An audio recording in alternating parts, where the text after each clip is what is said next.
السلام علیکم ناظرین، سیاست نامے میں خوش آمدید۔ میں ہوں عامر اسحاق سہروردی۔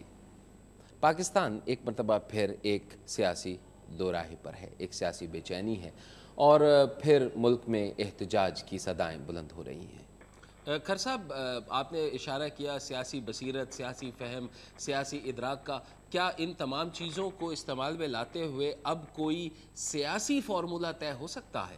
کیوں نہیں ہو سکتا؟ پاکستان کا مقصد ہے، اگر ہم پاکستانی ہیں اور ہم اپنی ذات سے زیادہ اس ملک اور اس مٹی کو اہمیت دیتے ہیں تو اس کا حل ہی سیاسی فارمولہ ہے۔ اور کیا ہو سکتا ہے؟ یہ جنگ یا کوئی لوگوں کو قتل کرنا جو ہے وہ مقصود ہے؟ ہرگز نہیں، بلکہ یہی ٹائم ہے۔ اس کتاب کی تفصیلات میں نے دیکھی تو اس میں ایک ایسا صفحہ ہے جس میں ایک جگہ پہ یہ لکھا ہوا ہے قائد اعظم نے فرمایا۔ اب سوال یہ پیدا ہوتا ہے کہ جب ہم اپنی درسی کتابوں کو، جب ہم اپنی جو معصوم ذہنوں کو بتائے جانے والی اور پڑھائے جانے والی کتابیں ہیں ان میں بابا قوم اور بانی پاکستان کا ذکر نہیں کریں گے تو پھر آخر ہم قائد اعظم کو یا ان کے عمل کو اور قائد اعظم کی وہ تمام سیاسی بصیرت، سیاسی قیادت اور وہ تمام عمل جو قائد اعظم محمد علی جناح نے مسلمانوں کی ایک آزاد ریاست حاصل کرنے کے لیے کیا، اس سے نئی نسل کو کیسے آشکارا کر سکے؟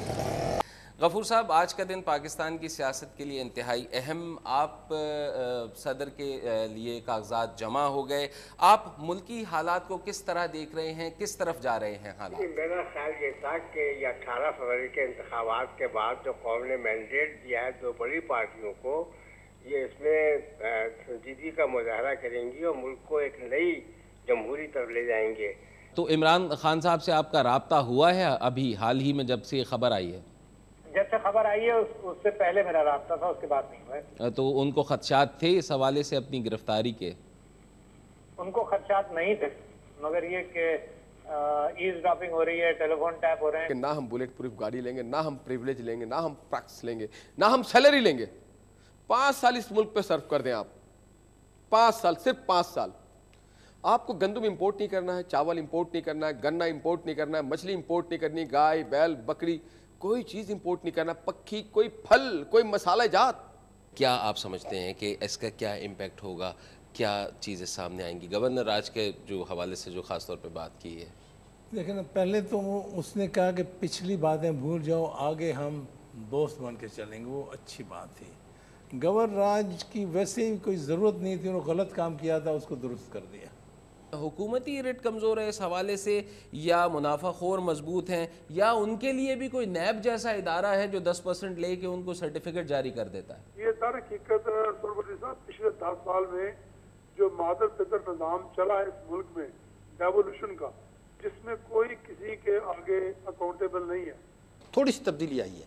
پہلی چیز تو ایک تبدیلی آئی ہے کہ پہلے جو ڈپازٹس ہوتے تھے فارن کرنسی کے وہ اسٹیٹ بینک کے پاس ہوتے تھے، اب یہ قانون بدل گیا، اب اس بینک کے پاس ہیں تو فریز تو ہو نہیں سکتے، نمبر 1۔ نمبر 2 یہ کہ میں تو یہ چاہتا ہوں کہ پہلے اس ان کے جو بد اعتمادی ہے اس کو ختم کرنے کے لیے حکمران اور پارلیمنٹ قانون بنا کے اپنے جو اکاؤنٹس ہیں پارلیمنٹیرینس کے، اکنامک مینیجرز کے، وہ پاکستان میں $500 ملین $1 بلین لے آئیں اور ایفیڈیوٹ۔ جس سب 6 ستمبر کے بعد آپ ملکی حالات کس طرح سے دیکھتے ہیں؟ کیا ہونے جا رہا ہے 6 ستمبر کے بعد ملکی 6 حالات؟ ستمبر کے بعد جو بھی صدر بنے گا وہ بالکل ویسے ہی طاقتور جیسے وہ ہوگا کیا نام صدر جیسا کہ پرویز مشرف تھے، کیونکہ ابھی تک 17 امینڈمنٹ جو ہے وہ اپنی جگہ موجود ہے۔ لانگ مارچ کے چیلنج کا وہ مقابلہ کریں گے تو کیا آپ بھی ان کا مقابلہ کریں گے پھر؟ جی نہیں، بالکل کوئی مقابلہ نہیں کریں گے۔ میں تو یہ لانگ مارچ کے حوالے سے انڈس نیوز کی خصوصی ٹرانسمیشن میں ہوں عامر اسحاق سہروردی۔ منور صاحب، آپ کیا دیکھتے ہیں کہ کیا اب تک جو رویہ حکومت نے اختیار کیا ہے اس کے بعد آپ سمجھتے ہیں کہ حکومت کی طرف سے اس لچک کا مظاہرہ کیا جائے گا جس کی طرف آپ نے اشارہ فرمایا؟ ہاں، لچک کا لفظ تو بہت ہی پازیٹیو ہے۔ میں تو یہ کہتا ہوں کہ حماقت سے دیکھیں، جو بات حکومت نے شاید خانہ پوری کے لیے کی کہ لانگ مارچ جو ہے اگر قانونی ہوا تو اس کو نہیں روکا جائے گا، اس کے ساتھ حکومت کو اب وہ بات نبھانی پڑے گی، کیونکہ ابھی تک پاکستان مسلم لیگ نون کی طرف سے، وکلا کی طرف سے، سول سوسائٹی کی طرف سے، تحریک انصاف کی طرف سے، جماعت اسلامی کی طرف سے، وہ تمام جماعتیں جو لانگ مارچ میں شامل ہیں ان کی طرف سے قانون کی کوئی ایسی خاص وائلیشن نہیں کی گئی ہے۔ 2 تحریکوں کے بعد یہ تیسری تحریک ہے لاہور میں بڑی۔ اس وقت ان پچھلی 2 تحریکوں میں بہت تشدد مناظر تھے، لیکن آج حیران کن بات یہ ہے کہ لاہور میں پولیس نے ابھی تک کوئی بڑی جھڑپ پولیس سے نہیں ہوئی سیاسی کارکنوں کی۔ اسپیچ سے پہلے ایک بہت بڑا کرائسس گزرا ہے، اور اوباما صاحب کی کل کی تقریر کے بعد جو صورتحال اب ڈیولپ ہونے جا رہی ہے اس میں پاکستان کا فیوچر پلان سارا آج کی اس بالکل، اور امریکہ کی سپورٹ اب جس انداز سے ملی ہے، جو ہڈن پلیس ہے اس کو ایکسپلور کرنے کی ضرورت ہے۔ زیادہ فورن افیئرس کی طرف جانا پڑے گا، یا جو ہمارا ڈومیسٹک ڈائمنشن ہے اس کو چھوڑ کے انٹرنیشنل ڈائمنشن کی طرف آپ دونوں کریے۔ دیکھیں کیونکہ ہمارے انٹرنل پولیٹیکل بھی جو ہارڈ کور سچویشنز ہیں یا معاشرے کی سوسائٹل سچویشن ہے، اس کو بھی یہ باہر کا میڈیا غلط استعمال کر کے تھرو کرتا ہے نا۔ سیاست نامے میں ایک مرتبہ پھر خوش آمدید۔ ہم بات کر رہے ہیں کہ یہ عدلیہ کی بحالی کے فیصلے کے بعد کیا سیاسی ہلچل میں کمی ہو جائے گی، عوام کو کیا کچھ ریلیف مل سکے گا؟ اس کے مختلف پہلوؤں پہ گفتگو ہو رہی ہے۔ میرے ساتھ موجود ہیں سینئر تجزیہ نگار ظفر ہلالی صاحب، سابق سفیر بھی ہیں۔ وکلاء کو ان کا ٹارگٹس اچیو ہو گیا، جو ٹارگٹس وکلاء نے اپنے پاس رکھے تھے، وہاں پہ بہت سارے لوگوں کا اس وقت یہ کہنا تھا کہ اس کے بعد صورتحال نارملائز ہو جائے گی، اور اس کے بالکل برعکس ایک طبقہ فکر یہ بھی تھا وکلاء کے اندر سے ہی۔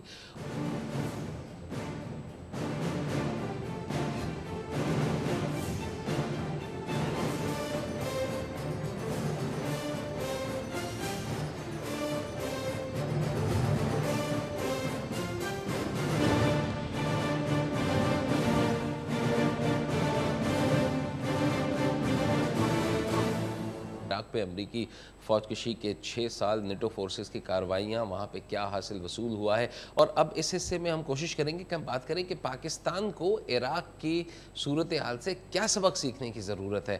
آج جو موجودہ سیاسی صورتحال ہمارے سامنے ہے اس میں یہ لگ رہا ہے کہ ڈو اور ڈائی کا گیم چل رہا ہے، بہت سارے پاور بلاکس بن گئے ہیں، عوام کی آرا کہیں نہیں کھڑی ہوئی، حکمرانوں کے اپنے وعدے ہیں جو وہ ایک دوسرے سے کر رہے ہیں اور مکر رہے ہیں۔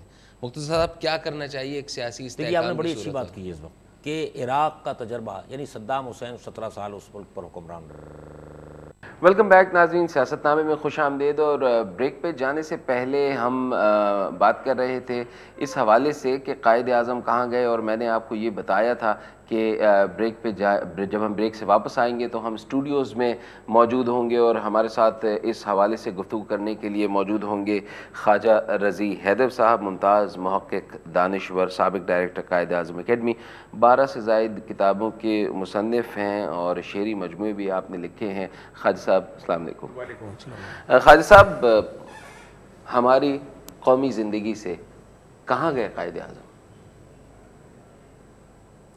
سبھی بڑا تشویشناک سوال آپ نے مجھ سے کر لیا، اور یہ تشویش میں اپنے اندر بھی محسوس کرتا رہتا ہوں کہ آخر کیا ہوا کہ قائد اعظم کے اصولوں سے، قائد اعظم کی جو انہوں نے ہمیں پیراڈائمز دیے تھے ان سے ہم ہٹ گئے، اور ہمارے ذہن سے قائد اعظم کی وہ تمام چیزیں محو ہو گئیں، اور اب ہم ثانوی طور پر بہت خرد قسم کے لوگ جن کے ابھی اندر پورے طور پر نیشنلزم کا کوئی جذبہ بھی موجود نہیں ہے، ان کے ہم اسیر ہو کر رہ گئے۔